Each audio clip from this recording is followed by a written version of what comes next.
फतेहाबाद में पुष्प विहार गली नंबर 2 के निवासी आज नगर परिषद को धन्यवाद करना चाह रहे हैं। किस चीज़ का धन्यवाद करना चाह रहे हैं कि सरकार ने, नगर परिषद ने उनके लिए बहुत बड़ा काम कर दिया कि उनको अब स्विमिंग पूल जाने की ज़रूरत नहीं है, गली में ही स्विमिंग पूल बना दिया।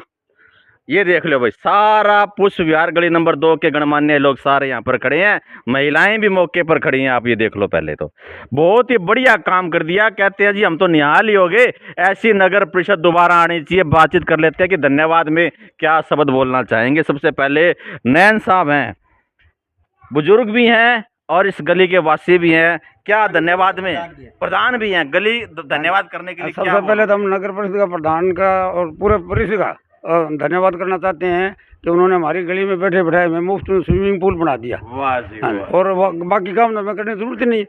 नगर परिषद में हमारा तो राशन पानी खाना पीना सब कुछ आएगी। अच्छा, किस्ती की व्यवस्था? हाँ, किस्ती की व्यवस्था नगर परिषद करवाएगी। अच्छा, बिल्कुल जी, फ्री में। तो देख लो भाई, अब हम सब्जी लेने नहीं जा सकते, कोई राशन पानी लेने घर से नहीं निकल सकते, ना बाइक पे जा सकते, ना पैदल, ना गाड़ी पे। और एक दिन हमारे एक आदमी रात को परसों बीमार हो गया तो एम्बुलेंस वाला इनकार गया, मैं नहीं आता। हमारे प्राइवेट गाड़ी में बैठा के लेने लगे, वो गाड़ी फंस गई, फिर ट्रैक्टर ले आके वो गाड़ी निकाली। ये हाल हो पूरे नगर परिषद में, छोटे से लेकर बड़े प्रशासन तक सब तक पहुँच रही, सब कोई सुनाई नहीं गई। इतना बुरा हाल हो चुका है इस गली का। पहले मैं दिखा देता हूँ आपको, भट्टू रोड पर पुष्प विहार गली नंबर 2 पूरा शुरू से लेकर, ये देख लो पहले एक एक करके। ये देखो भाई, पहले देखो सारे गणमान्य लोग। जिला प्रशासन में हम रिटर्न में गए, वर्बली शिकायत कर दी, 20 बार जा चुके, कोई हमारी सुनाई नहीं। पूरी गली ऐसे ही, मतलब कितने दिनों से ये गली? अब तो पिछले एक हफ्ते से रही हूँ, 5-6 महीने से गली उखाड़ के छोड़ रखी है, बनाते ही नहीं। 6 महीने से गली उखाड़ी है। पानी तो चलो बारिश की वजह से भरा होगा। हाँ, गली उखाड़ के छोड़ दी। ठेकेदार आता है, कभी मिट्टी नहीं डालता, कभी रोड़ी नहीं डालता, कभी जमाता नहीं। जो कहो तो कहते हैं बोलने की जरूरत नहीं। इस तरह सारे गली वाले परेशान हो रहे हैं। तो क्या लगता है भाई, ठेकेदार काम क्यों नहीं कर रहा है? कोई मिली भगत है या आपका एमसी कौन है? एमसी के साथ क्या आपकी बात? एमसी हमारे अनिल गर्ग हैं, वो हमारी सुनाई नहीं करते। ठेकेदार नरेंद्र जई है, उससे मिला हुआ है। नरेंद्र जई और ठेकेदार दोनों एक बात है, दोनों मिले हुए हैं। दोनों मिले हुए। जय, आपका ठेकेदार कौन है? ठेकेदार सिमरन जी जी, कौन है? हाँ जी, ठेकेदार सिमरन है जी। वो आया था, उसको हमने सारी सिचुएशन के बारे में बताया था। वो हमें तो वो मिट्टी गोली दे जाता है, वो ऐसी गोली दे के गया कि वो आज तक हमारे मुंह से पिघली नहीं है, यानी कि प्लास्टिक गोली देगा वो। हाँ जी, नहीं प्लास्टिक गोली, वो उसका सारा भी कवर नहीं उतरा है। अच्छा, उसके बाद उसने थोड़ा बहुत काम करवाया ना। तो यहाँ कोई रोड़ी आई है, सिर्फ आई है तो मिट्टी आई है, ना रोलर आया इसको दबाने के लिए। और जितनी ज़्यादा से ज़्यादा उन्होंने मिट्टी डाली है, आगे से ऊंचा कर दिया है, इधर से लेवल नीचा कर दिया है जी। और हम तो नगर परिषद से एक गुजारिश करते हैं कि यहाँ हमें 1-2 किस्ती दे दें तो हमें झील में जाने की ज़रूरत नहीं पड़ेगी जी। आज गोयल साहब, आपको मैं एक सुबह का आज वाक़या बताता हूँ। यहाँ बच्चों को लेने के लिए एक स्कूल की वैन आई, तो जब वापसी मारी थी तो यहाँ वो फंस गई। उसके बाद उन्होंने एक ट्रैक्टर को लाया, और ट्रैक्टर से भी वो नहीं निकली। फिर वो बड़े वाली जेसीबी लाई, उससे उसको निकाल के वो लेके गए, और वो भी टेढ़ी हो गई, वो उल्टती उल्टती बच गई। तो ये मतलब सारा ये नरेंद्र जई, डीएमसी और ये प्रशासन की वजह से सारा कुछ हो रहा है जी।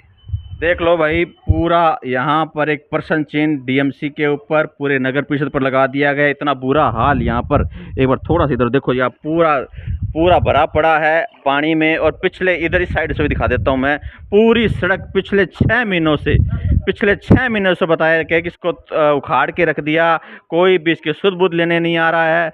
और यहाँ तक भी इन्होंने डिमांड कर दिया परेशान होकर कि हमें किस्ती मंगवा दी जाए ताकि हम यहाँ पर स्विमिंग पूल का मजा ले सकें। ये एक प्रकार का मैं कह सकता हूँ कि प्रश्न चिन्ह है, और साथ में कमेंट किया जा रहा है नगर परिषद के ऊपर।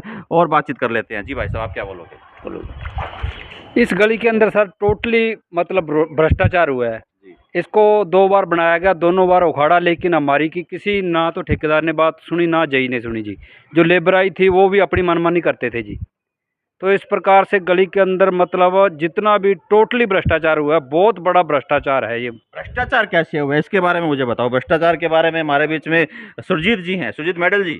जी बताया जा रहा है कि इस गली में कोई भ्रष्टाचार हुआ है, भ्रष्टाचार के बारे में क्या कहोगे, क्या कहाँ दिक्कत आई है? हाँ हाँ, भ्रष्टाचार तो सरेआम सारे शहर में ही हो रहा है वैसे, जी लेकिन ये भ्रष्टाचार हमने उजागर कर दिया। जी उजागर ऐसे किया कि एक जेई है नरेंद्र, जी जब वो ही आता था साइड पे, ठेकेदार हमने कभी देखा ही नहीं पिछले 2 महीने में। तो एक दिन ठेकेदार आया, जी। उससे पहले जेई दोबारा से सुरजीत जी, आपको क्या लगता है कि इस भ्रष्टाचार में कौन कौन शामिल है? भ्रष्टाचार में नगर परिषद के जेई से लेके डीएमसी तक सारे ही शामिल हैं, और इन पे किसी न किसी बीजेपी नेता का भी हाथ है, जिसके कारण डीएमसी करप्ट होने के कारण सारे शहर में कमीशन खोरी का मामला चल रहा है। इसके बावजूद भी डीएमसी यहाँ टिका हुआ है, और उसके पास में 2 चार्ज हैं, एक आरटी का चार्ज भी है, उसमें भी माल मलाई मिलती है। तो ये सारा मिला हुआ मामला है। तो आप देख पा रहे हैं कि सुरजीत मेडल ने स्पष्ट तौर पर प्रशासन के ऊपर भ्रष्टाचार का आरोप लगा दिया है कि किस प्रकार से पूरा प्रशासन, कह सकता हूं डीएमसी तक को इन्होंने ले लिया है, नगर परिषद की इस भ्रष्टाचार में शामिल है। और लोगों से बातचीत कर लेते हैं। जी भाई साहब, आप क्या बोल रहे हैं? अधिकारियों के संज्ञान में आने के बाद में मामला कहीं भी कोई हो सकता है, ऑफेंस कहीं भी हो सकता है, लेकिन उसके बाद में त्वरित कार्यकारी काम का तो अधिकारियों को अधिकार है या प्रशासन को अधिकार है। जब भी उनको लिखित में दे चुके हैं, प्रार्थना कर चुके हैं, और थ्रू मेल विपुल गोयल जी को भी भेज चुके हैं, और डी साहब को भी दे चुके हैं, एक्शन साहब को भी जा चुकी हैं, तो उसके बाद में ये 100% नेग्लिजेंस ही है कि उनके दिमाग में तो ये यहाँ तो लोग रहते ही नहीं, यहाँ तो लोग रहने वाले नहीं हैं क्या। जब तक 2 या 3-4 दिन तक इसका प्रबंध नहीं हो जाता, मान लो निकलने के लिए, उस समय रेस्क्यू ऑपरेशन के लिए एक तरह का रेस्क्यू है ये। गवर्नमेंट को चाहिए कि जिस तरह भी कहीं बाढ़ आ गई, कहीं परेशानी आ गई, चलते काम में दिक्कत हो सकती है, कहीं बिल्डिंग गिर गई, तो गवर्नमेंट रेस्क्यू ऑपरेशन तो करती है। तो उस टाइम में भी था, और एक्शन साहब ने इनको झूठा आश्वासन दिया, नैन साहब को, उस दिन कि जी आप मलबा देखो, हम मलबा देखें। एक्सिक्यूटिव पावर किस लिए होती हैं, किस लिए एक्सिक्यूटिव पावर है, किस लिए प्रशासन है? उनको ये टेक्नोलॉजी टाइप में इंजीनियरिंग का काम है। अधिकारी महोदय को आना चाहिए था, देखना चाहिए था, लेवल देखना चाहिए था। ठेकेदार आ गए, उनको हम पानी पिलाते पिलाते बूढ़े हो गए, हाथ जोड़ते जोड़ते हमारा थूक सूख गया, हमारा खून सूख गया। ये कोई इंसानियत है? इंसानियत तार तार हुई पड़ी है जी। कि कितनी परिस्थितियाँ कैसे। सुबह एक वो बहन जी थी मेरे ख्याल, उनके विचारों के यहाँ निकलने लगी तो वो गिर गई, समझो एक तरह के, उनके पाँव यहाँ तक, इन्होंने वो इनकी पुत्रवधू ने उनके पाँव धुलवा करके फिर वो आगे गई। अब मैं महिला होने के नाते मैं तो ऊपर से देख रहा था भी उनकी फ़ोटो खींचे, लेकिन ऐसा वो फिर थोड़ा शालीनता में फ़र्क पड़ता है। अगर आदमी होता तो मतलब उस हिसाब से करते। तो कितनी मतलब परेशानी है यहाँ से। उनको अधिकारियों को लाएँ, यहाँ अधिकारी आए, देखें, उनका स्वागत भी करेंगे, चाय पानी भी पिलाएंगे, यहाँ से निकल के बताएं कोई बात नहीं, क्या हो गया, तो उनको नहलाने के पानी भी देंगे, शूज़ के लिए भी देंगे, मैं धो दूंगा उनके कपड़े अगर दिक्कत होएगी तो। इतनी इंसानियत तार तार कर रखी है। भ्रष्टाचार का मतलब 0 टॉलरेंस गवर्नमेंट की नीति है, तो भ्रष्टाचार तो ये मुंह बोल रहा है। इससे ज़्यादा तो कह रही है कि हम विकास की चरम सीमा छू गए ये हैं। विनाश कर रखा है इन्होंने। तो संज्ञान में आने के बाद तो त्वरित कार्य, जैसे पुलिस प्रशासन है वो कहता है जी हम चोरी, मान लो कहीं ऑफेंस हो गया, नहीं रोक सकते, लेकिन संज्ञान में आने के बाद तो त्वरित कार्य होना चाहिए। प्रशासन किस लिए है? प्रशासन तो स्वयं पहले संज्ञान में आया होगा मामला। काफ़ी दिन हो गए, महीने से 2 महीने हो गए प्रशासन में चलते, रोज ही उनको कहा करते जी यहाँ लेवल लेना, यहाँ लेवल लेना, यहाँ लेवल लेना। पहले दिन में हाजिर था, जब आया कहते जी कितने 10 दिन का काम है जी। मैंने उनको कहा जी एक आपके 10 दिन में कितने महीने होते हैं? आए ही नहीं वो।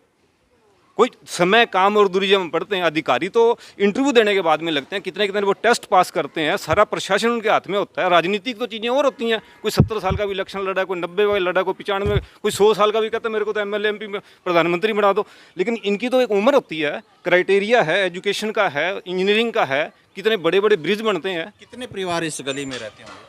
काफ़ी परिवार हैं जी, कम से कम 85 परिवार हैं जी। कितनी इसकी आधा किलोमीटर लेंथ है गली की, कम से कम इतनी तो है, 500 मीटर। सारे परिवार परेशान हो रहे हैं। बिल्कुल बिल्कुल परेशान है जी। ये तो इंसानियत तार तार कर रखी है देख रहे हो सर, सीनियर सिटीजन भी मौके थोड़ा आगे भाई साहब, सीनियर सिटीजन भी हैं, क्योंकि इस तरीके से गली में, गली देखो एक पहले है, बिल्कुल इसमें कोई दो राय नहीं है। गली में मोटरसाइकिल तो दूर, पैदल चलना बड़ा मुश्किल हो रहा है। रात के समय लाइट चली जाए तो जरूर कोई ना कोई इसमें पड़ेगा और कोई ना कोई बड़ी दुर्घटना भी हो सकती है। ये पानी वगैरह इनकी डीप में जाने, इसमें जो डेप्थ के जाने के बाद में इनकी अगर नीम में पानी चला गया तो पोल भी गिर सकते हैं और जानी नुकसान भी हो सकता है। ये हालात हैं। अब जैसे ये पानी चला गया, इसमें कुछ भी हो सकता है। सीवरेज की ये देखो, ये ढक्कन टूट गए। पैसा तो हम, टैक्स तो हम ही देते हैं, टैक्स तो हम देते हैं, कोई बात नहीं, वो हमारी ड्यूटी है सिटीजन होने के नाते। टैक्स भी देते हैं, जब लगा के इतना हैवी टैक्सेस भेजे हैं, सबने भरे हैं, क्यों नहीं भरे? क्यों जी? कौन भरता है? गली वाले भरते हैं। जिस पर थोपा जाता है वो भरता है। दो भाई, क्या करोगे, बोलो क्या इलाज? क्या लगता है अभी क्यों नहीं हो पा रहा है? अभी 3-4 महीने से गलीवासी अब जब हमारे प्रधानमंत्री जी के भाषण सुनते हैं, विद टॉलरेंस जीरो हो गया। यहाँ टॉलरेंस जीरो ही है किसी की। कौन पूछता है यहाँ किसी की? है पूछ? पहले वो इसी चीज को लेते हैं, करप्शन नॉट करप्शन। और करप्शन का जीता जाता उदाहरण है। इससे भ्रष्टाचार कोई पैसा नकद लेना थोड़ा होता है। 5-4 महीने से हम दुखी हो रहे हैं। या कोई सीनियर सिटीजन निकल सकता है इसमें? आप बताओ। भ्रष्टाचार मीन्स भ्रष्टाचार निकल सकता है सर जी? आप बताओ। बिल्कुल बिल्कुल, इसमें कोई दो राय नहीं है। महिलाएं भी वहाँ खड़ी हैं, उन महिलाओं से बातचीत कर लेते हैं। और पूरी गली आज, ये देखिए, पूरी गली आज मौके पर खड़ी हुई है, क्योंकि सबको बड़ी परेशानी होती है। क्योंकि सुबह से लेकर शाम तक पिछले 4 महीने से यदि ऐसी अवस्था फैली हुई तो वास्तव में जी जी सबसे ज्यादा परेशान तो ये क्या दिक्कत आ रही है गली को लेकर? कह रहे हैं कि 4-5 महीने से ऐसी व्यवस्था बनी हुई है। हाँ, कम से कम 4-5 महीने हो गए ऐसी व्यवस्था है। 2 आंगन अगर बूंद होगी तो यहाँ पानी खड़ा हो जाता है। स्कूल में बच्चे नहीं जा सकते, ना यहाँ वैन आ सकती, ना पैदल भी नहीं चल सकते। ऐसा बुरा हाल है। क्यों नहीं हो पा रहा? कारण क्या लग रहा है कि आता तो शहर के अंदर ही होगा ये? नहीं, शहर के अंदर आता है। हमने 3 बार तो डीएमसी से मिल लिए, जेई से पता नहीं कितनी बार मिल लिए। समाधान शिविर है, उसके अंदर हमने दरखास्त दे दी, सीएम विंडो में दे दी, लेकिन कोई समाधान नहीं हो रहा। क्या कारण लग रहा है? कोई किसी की मिली भगत है? कोई ऊपर से दबाव दे रहा है कि ये काम नहीं करना है? ऐसा अब देखो, मिली भगत ऐसे भी तो ये हो नहीं रहा। कोई न कोई तो कारण है ना। तो हम इतने दरखास्तें दे ली, डीएमसी के पास में जा लिए, सीएम विंडो में दरखास्तें दे दी, जेई के पास में पता नहीं कितने बार, लेकिन कोई समाधान नहीं है। कोई समाधान नहीं हो रहा, कोई समाधान नहीं हो रहा। काफी, मैं ये देखो, गाड़ी मौके पर आ रही है। अभी गाड़ी मौके पर भी आ रही है, देख लेते हैं एक बार।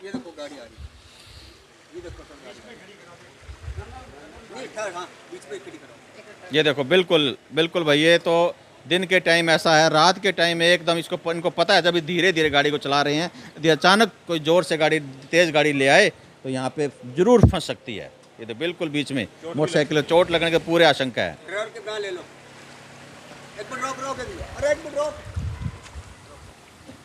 आपको इस स्विमिंग भ्रष्टाचार के में कौन संलिप्त है, ये तो प्रशासन बताएगा कि जेई यहाँ पर कार्य नहीं कर रहा, डीएमसी यहाँ पर कार्य नहीं कर रहा। वो सारी चीज़ें तो प्रशासन ही बता पाएगा भी किस कारण से, कोई राजनीतिक दबाव है, किस कारण से ये कार्य नहीं हो पा रहा। एएसएन न्यूज़ के माध्यम से मैं ये बताना चाहता हूँ कि इस गली का, दोबारा से बता रहा हूँ, पुष्प विहार की गली नंबर 2 भट्टू रोड पर ये पिछले 4 महीनों से यदि ये हाल है तो विकास सिर्फ कागज़ों में रह गया है। विकास के नाम पर सिर्फ बातें हो रही हैं। तो आप बने रहिएगा अपडेट के लिए। ASN news, Mukesh Bansal, Fatehabad.